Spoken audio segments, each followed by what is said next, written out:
Assalamualaikum warahmatullahi wabarakatuh. Waalaikumsalam warahmatullahi wabarakatuh. Bagaimana kabarnya hari ini? Alhamdulillah, luar biasa. Allahu Akbar. Patut kita syukuri dengan bacaan alhamdulillah, karena kita pada pagi hari ini oleh Allah selalu diberikan kesehatan, diberikan keimanan, sehingga pada pagi hari ini kita bisa belajar dengan materi yaitu mani kode dan kode sekalian. Sebelumnya untuk memulai di pembelajaran hari ini, baiklah terlebih dahulu kita berdoa. Karena apa? Semoga dengan doa nanti kita dalam pembelajaran ini oleh Allah diberikan ilmu yang bermanfaat dan berkah. Amin ya rabbal alamin. Baiklah, untuk berdoa dipimpin oleh ketua kelasnya. Siap, gerak. Hormat, gerak. Gerak. Selamat pagi, Pak Guru. Semuanya. Doa mulai. Bismillahirrahmanirrahim. Alhamdulillahirabbil alamin. Ar-Rahmanirrahim. Maliki yaumiddin. Iyyaka na'budu wa iyyaka nasta'in. Ihdinas siratal mustaqim. Siratal ladzina an'amta 'alaihim ghairil maghdubi 'alaihim waladdallin. Amin. Raditu billahi rabba wa bil islami dina wa bi Muhammadin nabiyyan wa rasulah. Saya rela bertuhankan Allah, beragamakan Islam, menabikan Muhammad sallallahu alaihi wasallam. Rabbi zidni ilma warzuqni fahma waj'alni minas sholihin. Asyhadu an la ilaha illallah wa asyhadu anna Muhammadar Rasulullah. Saya bersaksi tiada Tuhan selain Allah, dan saya bersaksi bahwa Nabi Muhammad utusan Allah. Allahumma ufirli dunubi wali walidayya warhamhuma kama rabbayani shaghira. Amin ya rabbal alamin. Kita sudah berdoa dengan harapan mudah-mudahan dalam pembelajaran kali ini kita diberikan ilmu yang bermanfaat. Amin ya rabbal alamin. Baiklah anak-anak sekalian, ada yang tidak masuk hari ini? Semoga Pak Guru ingin mengkondisikan siapa yang masuk, yang tidak masuk, maka dari itu Pak Guru ingin mengabsen ya. Nomor 1, Abdullah Sabil Azizi. Ahmad Sifen Fabian Emmanuel. Baiklah anak sekalian, sebelum masuk materi, baiklah untuk menanamkan rasa kebangsaan kita terhadap negara Indonesia, yaitu Indonesia yang tercinta ini. Sebelumnya baiklah kita menyanyikan lagu Garuda Pancasila. Garuda Pancasila, akulah pendukungmu. Patriot proklamasi, setia berkorban.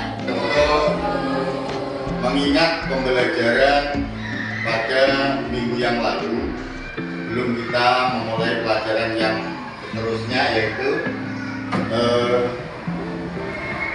apa yang sudah Pak Guru ajarkan kemarin. Masih ingat anak-anakku? Masih, yaitu tentang Asmaul Husna Al-Afu. Pintar sekali. Tepuk tangannya mana? Al-Afu. Siapa yang bisa artinya Al-Afu kemarin apa? Ya, Asma? Allah Maha Pemaaf. Oke. Terus kemudian setelah kita meneladani sifat Asmaul Husna Al-Afu, apa kira-kira yang kita rasakan dalam kehidupan sehari-hari? Coba, siapa yang bisa? Katakan. Oke. Dan memaafkan kesalahan orang lain dalam kehidupan sehari-hari, terlebih memaafkan sebelum orang lain meminta maaf. Iya, mudah memaafkan kesalahan orang lain sebelum orang lain itu meminta maaf. Baik sekalian. Coba untuk memasuki pelajaran hari ini, yaitu indahnya beriman kepada qada dan qadar. Sebelum Pak Guru menjelaskan, mungkin dari anak-anak ada yang tahu apa itu qada, apa itu qadar? Apa ulang? Ketetapan, perintah, dan kehendak. Ya, menurut bahasa qada itu ketetapan atau perintah menurut kehendak, ya, dan kehendak. Dalam pelajaran ini anak sekalian, dan kita meyakini qada dan qadar itu termasuk untuk iman yang keberapa? Untuk iman yang keenam. Untuk iman yang keenam yaitu iman kepada Allah dan qadar. Dengan kita meyakini, mengimani iman atau meyakini kepada rukun iman qadar dan qadar, maka kita semangati, yaitu melalui pemberian contoh peserta didik dapat menunjukkan sikap meyakini kekuasaan Allah Subhanahu wa Ta'ala melalui qada dan qadar dengan baik. Harapannya itu nanti setelah kita mempelajari qada dan qadar. Kemudian melalui pengamatan peserta didik dapat mengartikan qada dan qadar Allah Subhanahu wa Ta'ala dengan benar.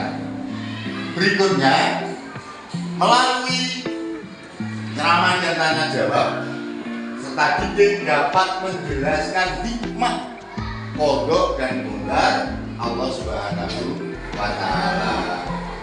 Berikutnya, melalui diskusi kelompok, peserta didik dapat memberikan contoh-contoh qada dan qadar Allah dengan percaya diri, baik dan benar. Nanti setelah Pak Guru menyampaikan materinya, nanti ada diskusi nanti untuk dengan kerja kelompok, yaitu tentang qada dan qadar. Yang terakhir, melalui diskusi kita ini dapat mampu menyebutkan hikmah qada dan qadar dalam kehidupan sehari-hari dengan benar. Ya. Baiklah, anak-anak sekalian, kita memasuki materi. Ya. Apa itu qada? Apa itu qadar? Ya. Menurut bahasa, qada memiliki beberapa arti, yaitu hukum, ketetapan, perintah, dan kehendak. Nah, itu secara bahasa. Sedangkan qadar berarti kepastian, kuasa, nasib, dan ukuran. Nah, ini yang perlu diperhatikan anak-anak sekalian. menurut istilah, tadi menurut apa? Bahasa. Sedangkan menurut istilah, kodok adalah irodah Allah Subhanahu wa Ta'ala pada zaman azali tentang segala sesuatu yang ada di bumi dengan segala keadaannya. Misalnya, apakah kita kelak menjadi orang alim atau berpengetahuan? Ini sudah ditetapkan oleh Allah sejak zaman azali. Zaman azali itu coba ada yang tahu anak-anakku? Ada? Zaman azali itu adalah zaman sebelum alam semesta ini diciptakan. Itu namanya sejak zaman azali. Itu pengertian kodok. Adapun pengertian qadar, anak-anakku sekalian, menurut istilah penciptaan sesuatu oleh Allah Subhanahu wa Ta'ala sesuai dengan ukuran dan keadaan tertentu yang menjadi irodah Allah Subhanahu wa Ta'ala, seperti penciptaan ilmu di dalam diri kita setelah hadir di dunia sesuai dengan kehendaknya. Ini anak-anak sekalian, mengetahui arti kodok dan qadar secara bahasa dan secara istilah. Anak-anak, mungkin sebelum kita lanjutkan ada yang ditanyakan? Ada nggak betul? Tidak ada? Oke, paham semua ya? Sudah paham semua? Alhamdulillah. Baik, dulu lanjutkan. Perbedaannya kodok dan qadar yaitu kodok merupakan suatu ketentuan dari Allah Subhanahu wa Ta'ala atas makhluknya sejak zaman azali dan tidak bisa diubah dengan apapun. Saya ulangi, kodok perbedaannya dengan qadar. Kalau kodok yaitu suatu ketentuan dari Allah Subhanahu wa Ta'ala yang telah ditetapkan sejak zaman azali dan tidak bisa diubah dengan apapun. Nah, nanti Pak Guru akan saya berikan contoh nanti ya. Oke. Kemudian sedangkan qadar merupakan ukuran atau batasan dari ketetapan Allah Subhanahu wa Ta'ala atas segala keputusan di saat kita telah berada di alam dunia sesuai dengan usaha dan gaya upaya dalam berusaha. Nah, ini perbedaannya kodok dan qadar, anak-anakku ya. Keduanya itu, kodok dan qadar itu sering disebut dengan takdir. Nah, ini di kodok dan qadar itu sering disebut namanya takdir. Kita lanjutkan. Istilah kodok dan qadar juga sering disebut dengan takdir. Dilihat dari pengaruh usaha manusia, takdir dapat dibedakan menjadi dua macam, ya, yaitu takdir mu'alaq dan takdir mubarrah. Ada berapa macam? Dua. Apa? Yang nomor satu? Takdir mu'alaq dan takdir mubarrah. Sekali ya. Pengertiannya, apa itu takdir mu'allaq? Apa itu takdir mubarrah? Takdir mu'allaq adalah takdir yang dapat diubah oleh usaha manusia, seperti orang yang sakit dengan berobat, pergi ke dokter, berobat ke rumah sakit, dan dia menjadi sembuh. Tuh. Ada lagi orang yang awalnya miskin, tidak punya harta benda, tidak punya binatang ternak dan lain sebagainya, karena dengan bekerja keras, berusaha dan diimbangi dengan doa, maka banyak juga orang yang miskin itu berubah menjadi orang yang kaya. Ada lagi di waktu sekolah, ada anak atau murid atau siswa yang masih belum bisa baca dan tulis atau dikatakan belum pandai, tetapi dengan berusaha sekuat tenaga, belajar dengan sungguh-sungguh, tidak ada henti-hentinya, semangatnya tinggi, maka siswa itu bisa berubah menjadi pandai. Itu contoh dari takdir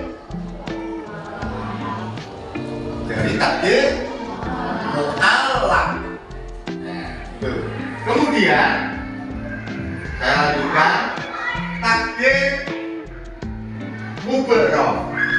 Ya, takdir mubarrah, yaitu takdir yang tidak bisa diubah. Sebagaimana contohnya jenis kelamin. Nah, kita ini dalam satu kelas ada yang laki-laki, ada yang perempuan. Ini sudah takdir kita, anak-anak. Jangankan iri kepada temanmu yang wanita atau yang wanita iri kepada yang pria. Enakan orang laki-laki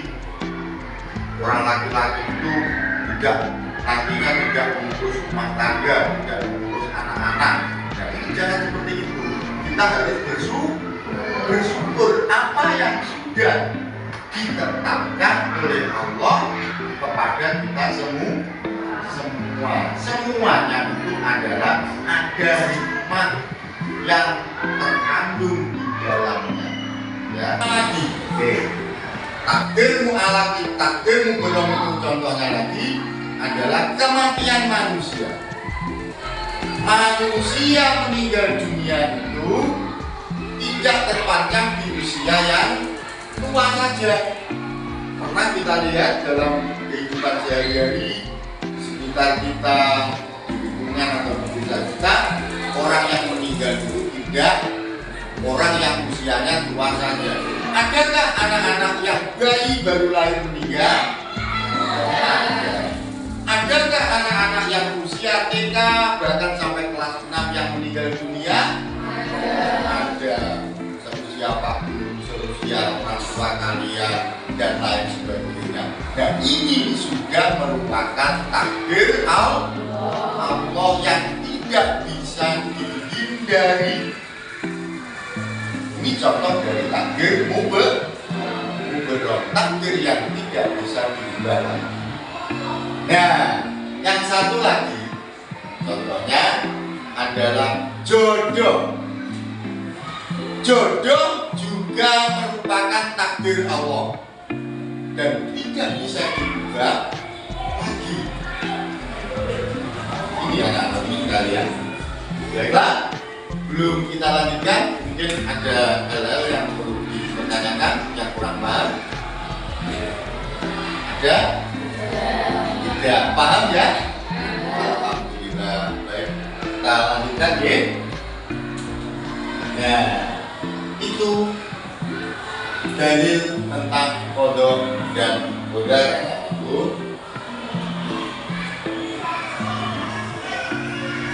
Nah, ini yaitu surat Al-Hadid ayat 22, surat Ar-Ra'd ayat 11, dan surat At-Taubah ayat 51. Nah, ini kita lanjutkan dari itu.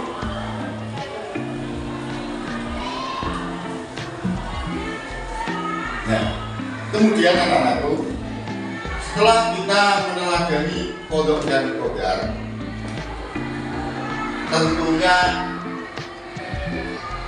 hikmah yang terkandung di dalam diri kita itu adalah yang pertama, mempercayai qada dan qadar Allah. Kita semua ya, kita harus yakin dengan sepenuh hati bahwa segala sesuatu yang terjadi pada diri kita, baik yang menyenangkan maupun yang tidak menyenangkan, adalah atas kehendak Allah Subhanahu wa Ta'ala. Kemudian di dalam sebuah diskusi Allah Subhanahu wa Ta'ala berfirman yang artinya, siapa yang tidak ridho dengan qadaku dan qadarku, ya, dan tidak bersabar terhadap bencanaku yang aku timpakan atasnya, maka hendaklah mencari Tuhan selain aku. Itu hadis dan diriwayatkan oleh Tabrani. Jadi takdir Allah Subhanahu wa Ta'ala merupakan irodah atau kehendak Allah Subhanahu wa Ta'ala. Oleh sebab itu, takdir tidak selalu sesuai dengan keinginan kita. Nah, kemudian hanya setelah kita mengimani pada qada dan qadar itu, melatih diri untuk banyak bersyukur dan bersabar, terhindar dari sifat sombong dan putus asa, menumbuhkan optimis dan giat bekerja, juga akan menenangkan. Nanti alhamdulillah ini materi tentang qada dan qadar. Ya, baiklah anak-anakku sekalian, ada sebuah kisah ya, tentang qada dan qadar Allah terhadap seseorang yang ikhlas menerimanya walaupun dirasakan sangat pedih. Ya, nah itu sebuah kisah tentang orang yang soleh yang apabila ditimpa musibah atau mendapat cobaan selalu berkata, ini adalah sesuatu yang baik. Dan musibah itu luar biasa, bukan sakit, diberikan pokoknya yang tidak menyenangkan. Tapi apa kata orang soleh itu? Ini adalah sesuatu yang baik, baik, tidak rentak, tidak resuluh, artinya tidak apa ya, menggerutu saja. Ini pada suatu malam serigala datang memangsa ayam jagonya. Ya, serigala makan ayam jagonya kesayangannya juga. Kejadian ini disampaikan kepadanya. Orangnya yang tidak tahu, akhirnya ada orang yang memberikan tahu, Pak, ayam jagomu dimakan serigala, padahal ayam jagonya itu merupakan ayam yang disayangkan. Apa yang dikatakan orang itu? Ini adalah yang terbaik. Padahal ayam jagonya dimakan serigala, yang dikatakan adalah ini adalah yang terbaik. Nah, kemudian berikutnya, pada malam hari itu pula, ya,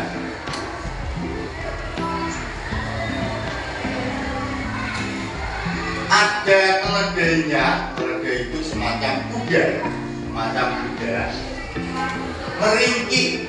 Meringkik itu ya seperti kesakitan, meringkik merasakan kesakitan. Lalu mati juga.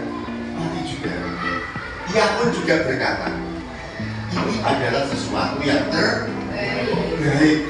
Padahal selalu ditimpa. Kata orang tua itu adalah ini yang selalu atau sesuatu yang baik bagi Allah. Anggota keluarganya merasa sempit dan tidak mampu memahami mengapa ia mengucapkan perkataan itu. Keluarganya, baik anaknya, baik istrinya, itu sampai sehingga apa ya? Ayah kok selalu berkata ini sesuatu yang baik. Padahal ayahnya mati, anjing menjaga ternaknya mati, keledai atau kudanya juga mati. Coba kalau kalian semua ditimpa seperti itu, mungkin bisa merasakan ini yang terbaik apa tidak kira-kira?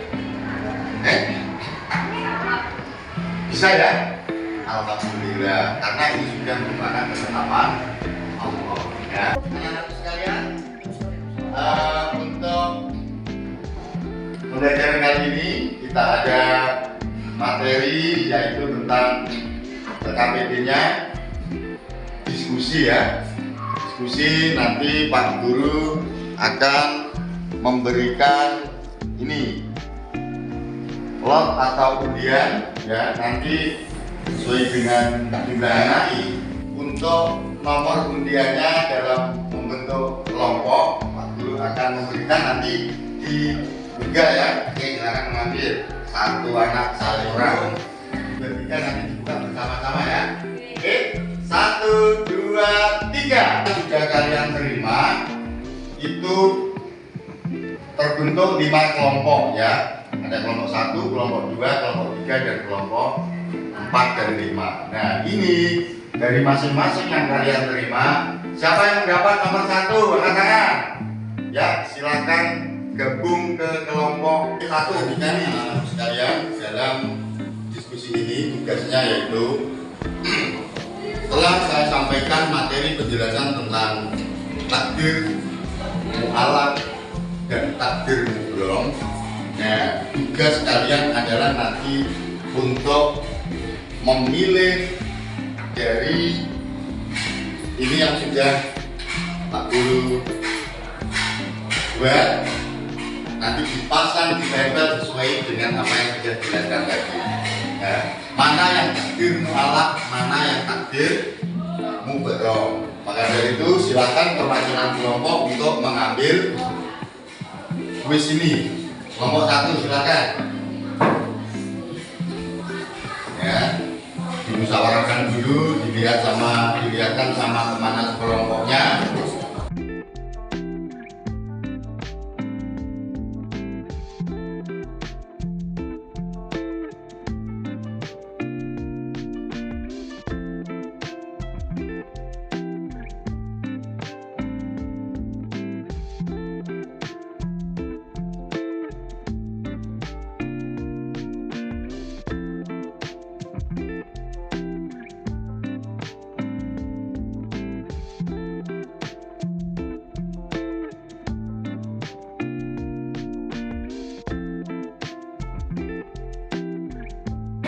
Oke, baiklah anak-anak, dari masing-masing kelompok nanti akan membacakan hasil dari kerja kelompoknya. Yuk, siapa yang berani dulu untuk membacakan hasilnya? Oke, dari kelompok? Oke, kelompok 4. Tepuk tangan. Ya. Saya akan membacakan hasil kelompok 4. Yuk, lainnya membacakan. Takdir mu'alaf. Ibnu anak yang bodoh, akan tetapi karena Ibnu rajin belajar, akhirnya Ibnu bisa menjadi juara di kelasnya. Ini sudah dipresentasikan semuanya anak-anak sekalian. Alhamdulillah, nanti hasilnya akan Pak Guru berikan di minggu depan ya. Saya tidak ada permasalahan, tidak ada kendala. Namun sebelumnya anak-anak sekalian, ini untuk tugas minggu berikutnya ya, tugas mandiri, Guru akan diberikan bulannya nanti dikerjakan di rumah mereka anak-anak sekalian untuk mengakhiri pembelajaran di pertemuan pada hari ini. Marilah kita tutup dengan bacaan bendera bersama-sama. Alhamdulillahirabbil alamin. Saya akhiri. Wallahumma bi'la amin. Wassalamualaikum warahmatullahi wabarakatuh.